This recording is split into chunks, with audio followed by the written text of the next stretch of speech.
उत्तर प्रदेश सहित चुनाव का जिस तरीके से ऐलान हुआ है, लेकिन मिल्कीपुर सीट को अभी भी होल्ड किया गया है। चुनाव आयोग ने जिस तरीके से कोर्ट में पीआईएल दाखिल थी, उसके बाद इस तरीके का फैसला लिया है। लेकिन अखिलेश यादव समाजवादी पार्टी के चीफ, उन्होंने साफ कहा है, जिसने जंग टाली इसका मतलब उसने जंग हारी। ये निशाना मिल्कीपुर सीट को लेकर बीजेपी पर किया गया है। आखिर क्या कहना है, हमारे साथ संजय निषाद जी मौजूद हैं, उत्तर प्रदेश सरकार के मंत्री हैं। सर, जिस तरीके से अब जंग टालने वाली बात कही जा रही है समाजवादी पार्टी की तरफ से, माना जा रहा है कि बीजेपी डर रही है, हार रही है, इसलिए इस तरीके से चुनाव को टालने की कोशिश की गई। देखिए, एक संवैधानिक पदों पर आने वाला व्यक्ति, संवैधानिक जो एजेंसी है, जो भारत की सर्वोच्च संस्था है, उस पर उसको नासमझी कहा जाए या इस तरीके से जनता के बीच में गलत मैसेज डाला जाए, ये गलत है। संवैधानिक पद पर आने वाले व्यक्ति को परहेज करना चाहिए इस चीजों से।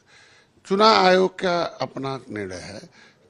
सरकार ने लिख के दिया हो कि आप इस पर चुनाव हम नहीं कराना चाहते हैं, कोई पत्र हो तो उस पर बयान करना चाहिए। अब चुनाव आयोग के निर्णय का, सरकार का निर्णय मानना और कहना जनता में, ये तो झूठ है ना। और एक बार झूठ बोलकर आंशिक सफलता प्राप्त कर लिया 2024 में, दोबारा झूठ बोलकर आंशिक सफलता नहीं मिलने वाली। जनता सब जानती है भाई, चुनाव कोर्ट के मामले हैं, चुनाव का डिसीजन है। इसके मतलब जब कांग्रेस और सपा बसपा की सरकार थी, तो इसका मतलब ये लोग चुनाव आयोग को प्रभावित करते थे। तो वो सोचते हैं कि इस समय भी हमने कोई प्रभावित किया। हम तो लड़ने के लिए 30 तो कम से कम मीटिंग हो गई मुख्यमंत्री जी का, हम लोगों का, सबकी टीम का।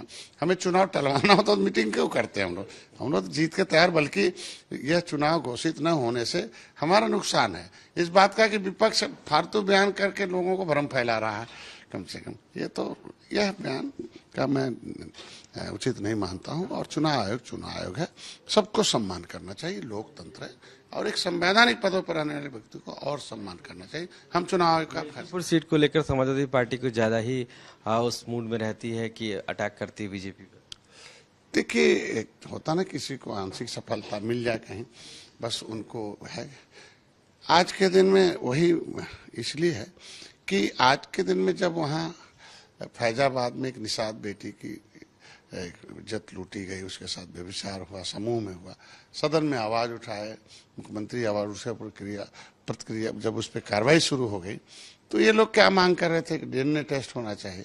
आज उनके टीम का तो डीएनए टेस्ट मिल गया। किसके साथ खड़े हैं वो? जिसके साथ अन्याय हुआ उसके साथ खड़े हैं।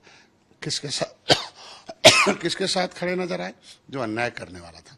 तो अन्याय करने वाले के साथ खड़े रहने वाले के बयान का कोई मतलब नहीं है। उसके जवाब के लिए जनता खड़ी है और निषाद समुदाय आगे वैसे। सवाल है कि समाजवादी पार्टी और कांग्रेस के अलायंस को लेकर जिस तरीके से चुनाव हुआ, अभी चाहे हरियाणा के रिजल्ट आए हों और इधर अब यूपी के भी रिजल्ट की एक तरीके से घोषणा हो गई कि चुनाव होंगे, ऐसे में समाजवादी पार्टी ने तो अपने उतार दिए कैंडिडेट, लेकिन कांग्रेस का भी अता पता नहीं है कि कितने सीटों पर लड़ेगी। हमें 5 सीटों की बात कर रही थी, अब 2 तक पहुंच गई है।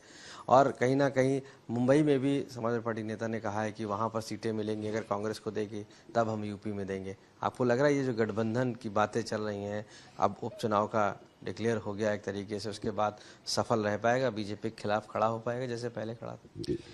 देखिए, माननीय मुलायम सिंह थे, उन्होंने कांग्रेस की नीतियां और सपा की नीतियों में जमीन और आसमान का फर्क है। कांग्रेस की नीतियों का पूरा जिंदगी विरोध किया और कांग्रेस को समाप्त भी करने में जब हम लोग आए तो कामयाबी मिली, तो समाप्त हो गई थी कांग्रेस। अब अपनी हरी भरी खेती को समाजवादी पार्टी कितना कांग्रेस को खिलाती है उसके ऊपर निर्भर करता है। आप देखो, अलगाववादी ताकतें इकट्ठी हुई जम्मू कश्मीर में। अब देश की जनता देख लिया कि इधर अलगाववादी ताकतें अलग इकट्ठा हो रही हैं जम्मू कश्मीर में, तो देखो हरियाणा में हमें जो राष्ट्र के निर्माण में, जनता के निचली पावदान पर रहने वाले लोगों विकास धारा में, अर्थव्यवस्था के लिए जो काम करता, देश के सम्मान के लिए काम करता, उसके साथ हरियाणा के लोगों ने चुनाव किया। उत्तर प्रदेश में है, अब समाजवादी पार्टी में भी सुगबुगाहट हो गई है कि जितने हम कांग्रेस को अवसर देंगे वो हमारे लिए नासूर होगा। तो समाजवादी पार्टियों में आज के दिन में अंदर विरोध चल रहा है कि जैसे जैसे कांग्रेस आएगी वैसे वैसे हमारा सफाया हो जाएगा और सपा समाप्त। तो इसलिए कांग्रेस और उनका नीतियां जब अलग अलग होती हैं, जैसे निषाद पार्टी की नीति है कि निर्बलों को सबल बनाया जाए, भारतीय जनता पार्टी की नीति के प्रावधान पर रहने वाला विकास की मुख्यधारा। हम भारतीय संस्कृति के उद्घोषक है कि राम की विचारधारा को, राम निषाद राज के बड़े भाई निषाद राज राम गले लगे और देखो रावण राज खत्म हुआ। तो एक त्रेता में जिस तरीके से विचार चल रहा, वो विचारधारा हम लोगों का आज के दिन में समकालिक है। तो आज के दिन में इस विचारधारा में कोई दिक्कत नहीं, लेकिन कांग्रेस और सपा के विचारधारा में तो उल्टा का विचारधारा एकदम मतलब मेल ही नहीं है। तो दो विचारधारा जो बेमेल का हो तो कहाँ सफल हो सकता।